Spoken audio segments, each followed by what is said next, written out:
지금 이렇게 비혼 세대라고 하죠. 결혼을 하지 않는 분들이 많아지는 시대이고요. 또 어렵게 결혼해도 또 여러 가지 환경적인 요인 때문에 그 자녀를 갖기가 또 쉽지 않은 그런 세대입니다. 그것은 그분들의 잘못이 아니죠. 여러 가지 사회 구조적인 또 악들, 형편들이 결혼을 아예 그냥 생각지도 않을 정도로 만드는 죄악 때문이고요.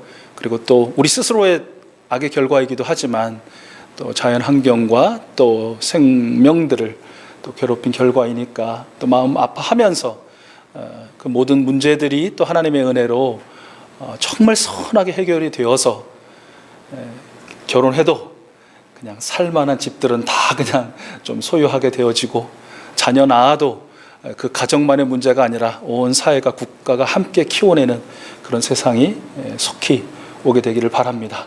그런 세상에서 여러분 맞이하고 또 살게 되기를 먼저 바라고요.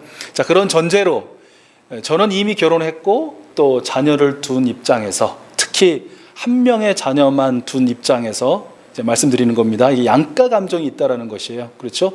어느 가정에 10아들 또는 10딸 또는 섞어서 아들 5, 딸 5을 둔 가정보다 훨씬 더 멋진 귀염과 또 예쁨을 장착한 아들 하나면 족하다. 더 이상 불만이 없다. 감사하다. 싶다가도 금방 떠오르는 생각이, 그래도 아이를 위해서 좀 한둘 더 있었으면 어땠었을까? 형이나 누나 또 동생이 있었으면 더 좋지 않았을까라는 생각이 좀 들기도 하고요. 우리 부부가 노년이 되었을 때를 한번 상상해 보자. 그러면 아무래도 하나보다는 좀 여럿인 게 더 좋지 않을까 이런 생각 들고요. 또 자주 참석하는 장례식에 가보면 또 부모된 고인을 두고 쭉 늘어선 자녀들을 볼 때의 느낌과 정말 아주 단촐하게 서 있는 자녀들을 볼 때의 느낌이 좀 많이 다른 것을 보면 그런 생각이 좀 더 드는 것 같습니다. 그래서 아주 이기적이게도 저는 제 아이에게 당당히 요구합니다. 너는 최소한 3명의 아이를 낳아라. 무책임한 것이죠. 말로는 키워주겠다 하는데 얼마나 키워주려고 그런지 모르겠는데, 아무튼 여러분, 부모에게 있어서 자녀는 그 수에 관계없이 하나님의 축복인 것이 분명합니다. 그 하나님의 축복이다라는 것을 여러분 가면 갈수록 더 정말 뜨겁게, 그리고 더욱더 눈물겹고 감사하게 경험하게 되실 줄로 믿습니다. 고대 이스라엘 사회, 모든 고대 사회가 그렇죠. 현대 사회도 그렇고, 그러나 또 많은 자녀는 더 하나님의 더 큰 축복이라고 여기에 되어 있죠. 되어 왔고요. 시편 127편 3절에서 5절인데요. 우리 함께 읽어볼까요? 우리 화면 보시고요. 같이 읽습니다. 시작. 자식은 주님께서 주신 선물이요, 태 안에 들어있는 열매는 주님이 주신 상급이다. 젊어서 낳은 자식은 용사의 손에 쥐어있는 화살과도 같으니 그런 화살이 화살통에 가득한 용사에게는 복이 있다. 그들은 성문에서 원수들과 담판할 때에 부끄러움을 당하지 아니할 것이다. 아멘. 여러분, 재산은 어떻습니까? 자녀도 많으면 좋죠. 복이고, 재산은 마찬가지죠. 많으면 좋습니다. 그렇죠? 저도 좋습니다. 어떤 연예인들은요, 그 재산이 얼마나 이렇게 좀 변화가 있느냐라고 질문하면 요즘엔 또 꼭 이렇게 대답하더라고요. 예전에는 식당에 가면 가격을 먼저 봤는데, 요즘에는 가격을 보지 않고 내가 먹고 싶은 메뉴를 골라서 먹는다. 근데 그 정도로 좀 나아졌다는 얘기죠. 그런 얘기를 들으면 좀 마음이 거시기 하더라고요. 왜 그렇습니까? 여전히 식당에 가면 가격과 메뉴 이름을 견주어 볼 수밖에 없는 다수의 대중 안에 저 또한 속해 있으니까 당연히 그렇겠죠. 여러분, 재산이 어느 정도면 만족하시겠습니까? 여러분, 어느 정도면 만족한다라고 그렇게 말씀하시겠습니까? 적어도 우리 익숙소 가족들은 이렇게 대답할 것 같아요. 우리 화면 보시고 잠언 30장 7절에서 9절입니다. 같이 읽습니다. 시작. 주님께 2가지를 간청을 드리니 제가 죽기 전에 그것을 이루어 주십시오. 허위와 거짓말을 저에게서 멀리하여 주시고 저를 가난하게도 부유하게도 하지 마시고 오직 저에게 필요한 양심만을 주십시오. 제가 배가 불러서 주님을 부인하면서 주가 누구냐고 말하지 않게 하시고 제가 가난해서 도둑질을 하거나 하나님의 이름을 욕되게 하거나 하지 않도록 하여 주십시오. 아멘. 여러분의 고백입니까? 여러분 재산 얼마면 만족하겠습니까? 라고 누군가 묻는다면 이렇게 대답할 수 있으시겠습니까? 아멘. 그런데 똘똘한 자식 하나면 족하다. 그저 일용할 양식이면 만족하지요. 라고는 말하지만, 그러나 우리 속 저 깊은 곳에서 울리는 울림은 무엇입니까? 다다익선. 무엇이든지 많으면 많을수록 좋겠다라는 것이죠. 뭐가 좀 많아지고 채워지고 내가 가져야 어떤 문제든지 좀 훌훌 털어버리고 해결할 수 있지. 정말 어려운 문제가 내가 닥쳐도 그 힘을 가지고, 그 능력을 가지고, 그 권세를 가지고 내가 물리치지. 너무 없으면 내가 그 문제 어떻게 해결하지? 난 항상 질 수밖에 없는 존재인가? 뭐 이런 결핍할 수밖에 없는 존재인가? 이렇게 느끼는 것 같아요, 우리 마음에. 그런데 여러분, 정말 우리가 많으면 많을수록 어떠한 문제든지 다 물리칠 수 있고 우리는 늘 승리의 삶을 살 수 있을까요? 정말 그럴 수 있을까요? 여기 11명의 아들을 두었고요, 갑부라고 불릴 만한 재력가가 있습니다. 무려 4명의 아내에게서 얻은 아들들과 딸들, 그리고 나름대로 머리를 써서 모은 어마어마한 재산을 가진 사람입니다. 그 사람은 야곱입니다. 우리 지난 주일 말씀 들었죠? 그 지고지순한 사랑의 주인공 야곱입니다. 혹시 들으시면서 야곱 아들 12명 아니야? 이때 지금 말씀을 전해드린 이때는 아직 베냐민이 안 태어났어요. 그래서 11명이라고 한 거니까 마음 어려워하지 마세요. 자, 그가 외삼촌 라반의 집에 온 지 20년이 되었습니다. 강산이 2번 바뀌었죠. 드디어 그가 전격적으로 고향으로 돌아갈 결심을 합니다. 그래서 이제 라반에게 고향으로 돌아가겠다. 아내와 자식들과 그동안 삼촌 재산과 분리해서 내가 잘 모은 재산을 내어주십시오 라고 이야기를 합니다. 뭐 생략하지만 아주 그냥 여러 가지 일들이 있었어요. 그야말로 천신만고 끝에 외삼촌이면서 동시에 장인인 라반의 집을 야곱은 떠날 수가 있었습니다. 그런데 여러분 잘 아시죠? 고향으로 돌아간다 했을 때 야곱에게는 정말 이 천길 낭떠러지 같은, 아니면 정말 칼끝에 선 심정으로 맞닥뜨릴 수밖에 없는 큰 문제가 하나 있죠. 어떤 문제입니까? 그렇습니다. 자신이 거짓으로 속여 빼앗은 장자권의 모든 축복 또한 다 가로챘지 않습니까? 그것 때문에 정말 비참하게 살아야 했을 형에서 20년이면 20년 동안 이 자식 돌아오기만 해봐라, 당장에 내가 목을 베어버리겠다라고 칼을 갈고 있을 그 형 에서를 대면해야만 할, 그 큰 문제를 해결해야만 할 그 상황에 놓여 있었더라라는 것이죠. 야곱이 좀 머리가 좋습니까? 아주 비상하잖아요. 속된 말로 하면 아주 잔머리가 뛰어난 사람이잖아요. 그러니까 이 문제 앞에도 나름대로 이제 전략을 세우는 것입니다. 그 형 에서의 분노를 어떻게 하면 누그러뜨릴 수 있을까? 어떻게 하면 녹일 수 있을까? 그래서 내 목숨도 구하고 내 아내와 자녀들의 목숨, 내 재산도 지킬 수 있을까? 라고 머리를 쓰다가 그가 이제 2가지 전략적인 무기를 장착하게 되는데요. 그 중에 하나가 바로 혈육의 정, 인적 파워의 무기예요. 여러분, 피는 뭐보다 진하다? 물보다 진하다고 하잖아요. 예나 지금이나. 아무리 사람이 분노가 막 치밀어 올라와서 죽이고 싶은 대상이 있어도 그로부터 줄줄줄줄줄 태어난 그 예쁜 아들들, 그 자상한 딸들을 보면 사람이 어떻게 그렇게 한 방에 칼을 들고 가서 그냥 푹 찌를 수가 있겠어요? 한 번 더 생각하겠죠. 2번 더 생각하겠죠. 3번 더 생각하겠죠. 갈등이 들지 않겠어요? 마음에 저걸 죽여 살려 이러면서. 또 한 가지 무기를 장착하는데, 여러분 아까 피는 뭐보다 진하다고요? 물보다 진하죠. 근데 피보다 진한 게 있죠. 뭐가 진합니까? 재물이 진합니다. 물보다 피가 진하고 피보다 재물이 요즘에 진합니다. 그때도 그랬던 것 같습니다.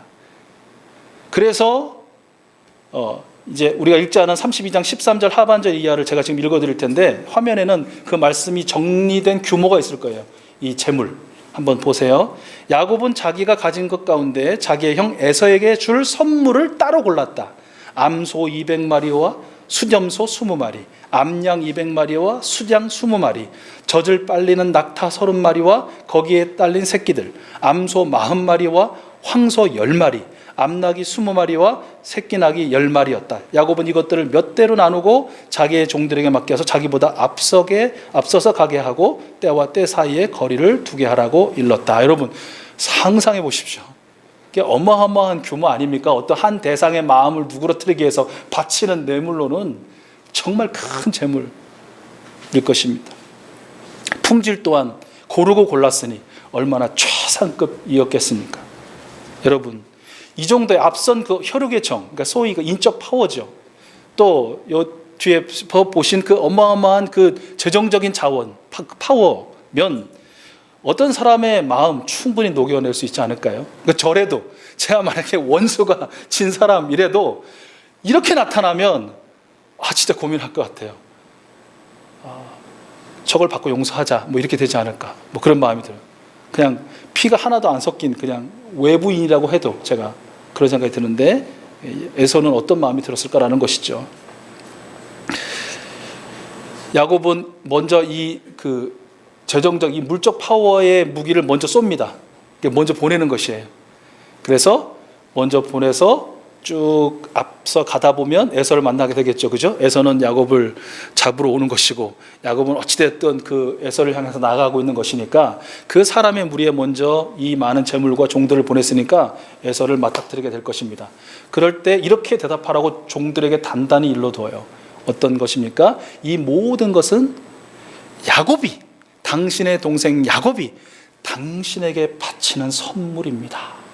그리고 야곱은 조금 뒤에 올 것입니다 라고 꼭 전해라 라고 단단히 일러 두었다는 것이죠. 먼저 이 제물로 그 마음을 한번 녹여주고, 그 다음에 두 번째 이 아까 얘기한 부인과 자녀들을 보내는데요, 좀 나눕니다. 맨 앞에 누구를 세우냐면 빌하와 실바 여종과 여종에게서 난 아들들은 먼저 세우고, 그 다음에 누굴 세웠을까요? 사랑하지 않았다가 졸지의 첫 번째 부인이 된 레아와 그에게서 난 아들들을 세우고, 그 다음 맨 뒤에, 그러니까 쉽게 말하면 만약에 도망쳐야 된다면 제일 먼저 도망칠 수 있는 그 자리에 누구를 세워요? 사랑하는 라헬과 그에게서 난 아들 요셉, 이렇게 둘을 세워 줄줄이 쫙 세워서 이렇게 보내는 것이죠. 여러분, 그런데 우리는 이 이야기의 결말을 알고 있지 않습니까? 많은 분들이.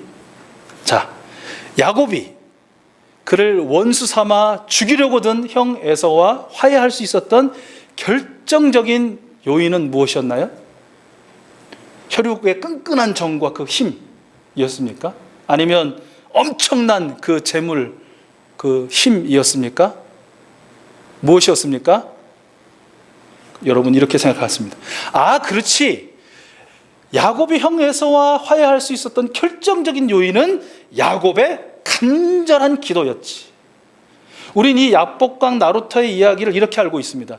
야곱이 하나님과 만나 밤새도록 씨름했다, 겨루었다. 끝까지 포기하지 않고 간절히 기도하여 그는 하나님의 축복을 받았다 라는 이런 이야기의 결론을 얻습니다. 오늘 말씀 25절과 26절인데요, 우리 한번 같이 읽어볼까요? 시작. 그는 도저히 야곱을 이길 수 없다는 것을 알고서 야곱의 엉덩이 뼈를 쳤다. 야곱은 그와 씨름을 하다가 엉덩이 뼈를 다쳤다. 그가 날이 새려고 하니 놓아달라고 하였지만 야곱은 자기에게 축복해 주지 않으면 보내지 않겠다고 때를 썼다. 아멘. 여러분, 야곱이라는 사람이 이 말씀 가운데 보는 것처럼 얼마나 간절했겠어요. 간절할 수밖에 없죠. 자신을 포함한 가족과 재산의 몰살과 몰락이 눈앞에 있는데 간절하지 않을 수 있는 사람이 어디 있겠습니까? 그 간절함의 크기가 어마어마하게 클 수밖에 없지 않았겠습니까? 하나님이 야곱의 엉덩이 뼈를 골절시켜 소위 부러뜨렸음에도 불구하고 끝까지 놓지 않았다라는 이 말씀에서 그의 간절함의 크기를 우리는 짐작할 수 있을 것입니다. 여러분, 그런데 우리가 익히 이렇게 알고 있는 바와 같이 형 에서와의 화해의 결정적인 요인이 야곱의 이 간절한 기도였느냐? 아니라는 것이. 자, 그럼 인적인 파워도 아니에요. 재정적인 파워도 아니에요. 신앙의 열심의 파워도 아니에요. 그럼 도대체 무엇이 그 둘 사이의 화해와 협력과 사랑을 싹트게 했는가? 무엇이겠습니까? 여러분 한번 대답해 보시죠. 무엇이겠습니까? 네, 다 대답하신다. 바로 우리 성삼위 하나님. 성삼위 하나님이시라는 것이에요. 우리 하나님이 결정적인 요인, 아니 변수가 아니라 상수라는 것이에요. 하나님이 하셨다는 것이에요. 왜 이렇게 결론을 내릴 수밖에 없는지 우리 말씀을 통해서 세 가지 한번 살펴볼게요. 첫 번째는요, 24절 상반절인데 우리 24절 상반절 화면 보시고 한번 읽어볼까요? 같이 읽어보겠습니다. 시작. 뒤에 홀로 남았는데 어떤 이가 나타나. 다시 한번 시작. 뒤에 홀로 남았는데 어떤 이가 나타나.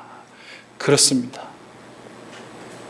하나님이 야곱에게 먼저 나타나신 것입니다. 야곱이 하나님을 불렀다기보다, 야곱이 하나님을 찾았다기보다 그 야곱의 그 자리에 하나님이 먼저 찾아와 나타나 주신 것입니다.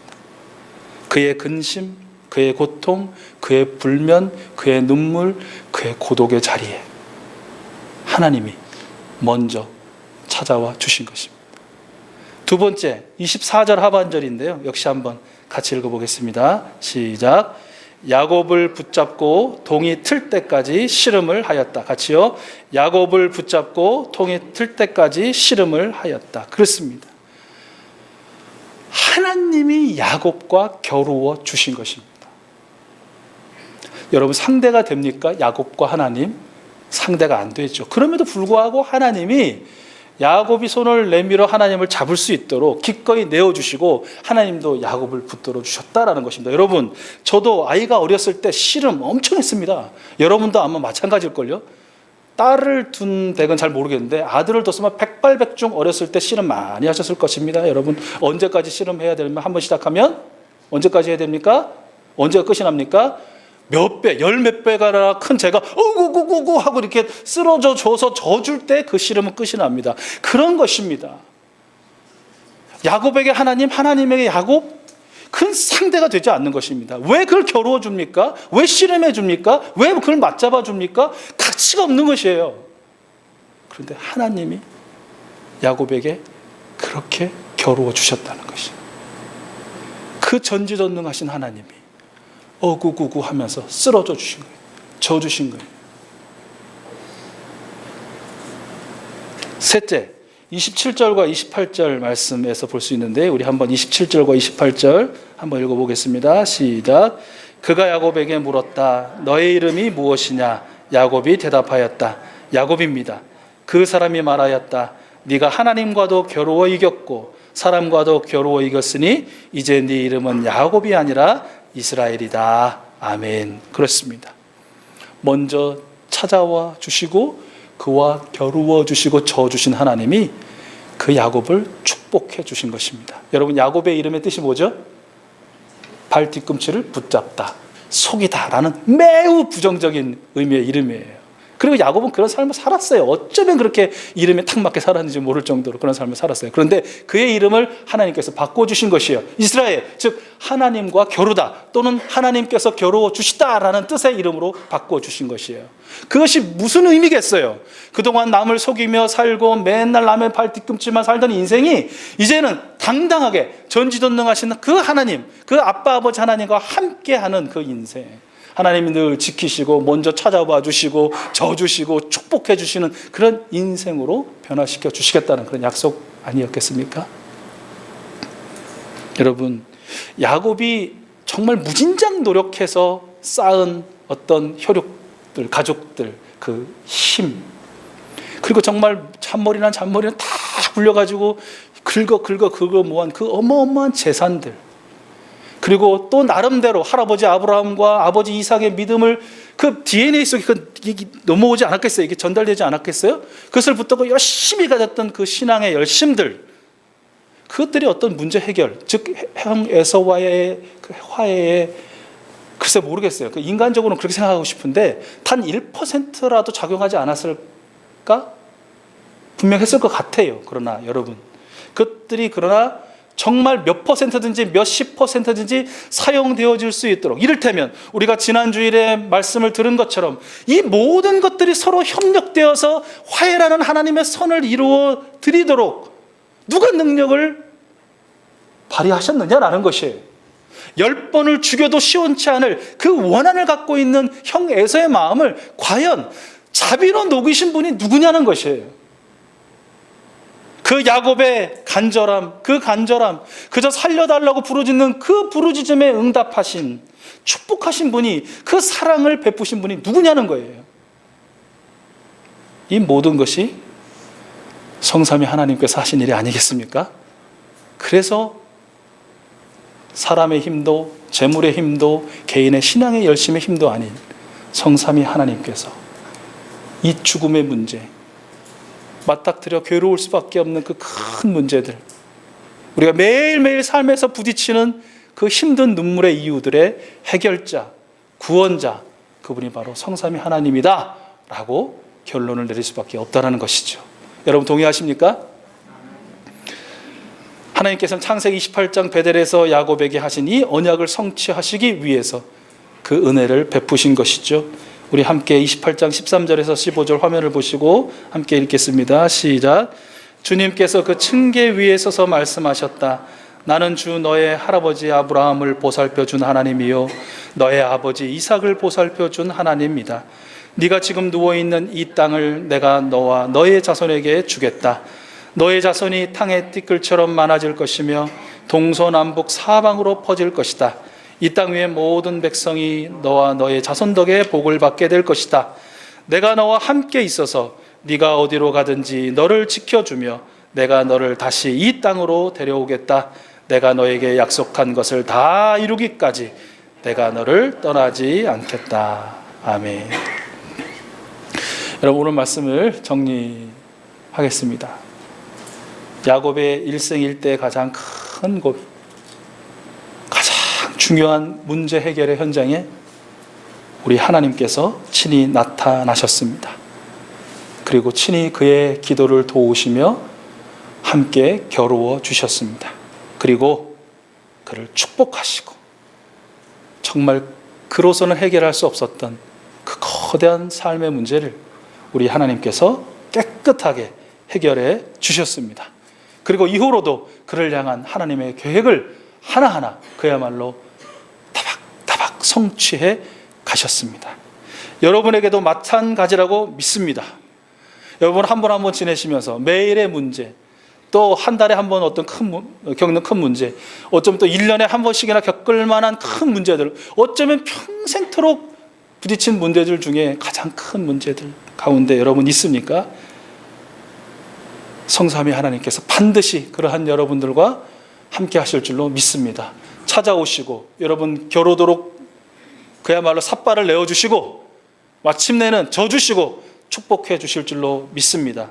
야곱처럼 정말 뭔가를 엄청나게 가졌기 때문일 수도 있지만, 그러나 초라해 보일 만큼 부족함 투성이고 아무것도 갖지 못해, 자식도 없고 재산도 없고 신앙의 열심도 나는 없는 것 같은데 하더라도 여러분을 선택하여 부르시고 구원하신 그 하나님은 여러분 곁에 항상 찾아오시고 여러분과 함께 하시고 여러분의 문제를 해결해 주시고 예상하지 못한 축복을 넘치도록 부어주실 줄로 믿습니다. 아브라함과 이삭과 야곱에게 주신 이 언약의 말씀을 분명히 우리에게도 말씀해 주시는 것입니다. 내가 너와 함께 있어서 네가 어디로 가든지 내가 너를 지켜주며 내가 너를 다시 이 땅, 이 영원한 하나님의 나라로 데려오겠다. 그리고 내가 이것을 다 이룰 때까지 너를 떠나지 않겠다. 이것이 바로 여러분 한 분 한 분을 향한 하나님의 언약이고 반드시 성취하실 줄로 믿습니다. 그러므로 여러분 이번 한 주간도 매일매일 매 순간마다 기대하시고 기다리시고 기도하십시오. 야곱이 성삼위 하나님을 경험한 그 은혜의 자리, 그 은혜의 자리를 브니엘, 하나님의 얼굴이라는 이름으로 불렀듯이 여러분 또한 이 한 주간 어디에서든지 반드시 성삼위 하나님을 경험하게 될 것이고, 저는 확신하는데 여러분도 바로 그 자리를, 그 시간을, 그 사건을 나의 분이엘이라고 부르게 되실 줄로 믿습니다. 아마도 삶의 자리, 이곳저곳을 나의 분이엘이라고 부르시는 여러분이 되시는 축복이 이 한 주간 있게 될 것이라고 확신합니다. 야곱과 마찬가지로 여러분의 한숨의 자리, 눈물이 강이 되어 흘렀던 바로 그곳이 여러분의 분이엘, 하나님의 얼굴을 뵙는 그 영광과 가졌던 그 모든 문제 해결의 축복의 자리가 될 줄로 믿습니다. 그 은혜의 주인공 된 여러분들 모두를 축복하고요, 그 은혜를 이 한 주간도 넘치도록 부으실 우리 성삼위 하나님을 찬양합니다. 여러분, 마지막으로 31절 상반절 말씀을 함께 읽습니다. 이 한 주간 여러분의 삶이 이러한 빛으로 가득 찰 줄로 믿는 그 믿음으로 같이 읽어보겠습니다. 시작. 그가 분이엘을 지날 때에 해가 솟아올라서 그를 비추었다. 다시 한번요. 그가 분이엘을 지날 때에 해가 솟아올라서 그를 비추었다. 태양, 그러면 우리의 의로우신 구주 예수 그리스도님이 여러분 떠오르지 않으십니까? 그 치유와 그 구원과 그 축복의 빛이 나의 분이엘이라고 고백하며 힘있게 또한 삶을 살아가게 될 여러분, 그 얼굴과 여러분의 삶을 환하게 비춰주는 이 한 주간 되실 줄로 믿습니다.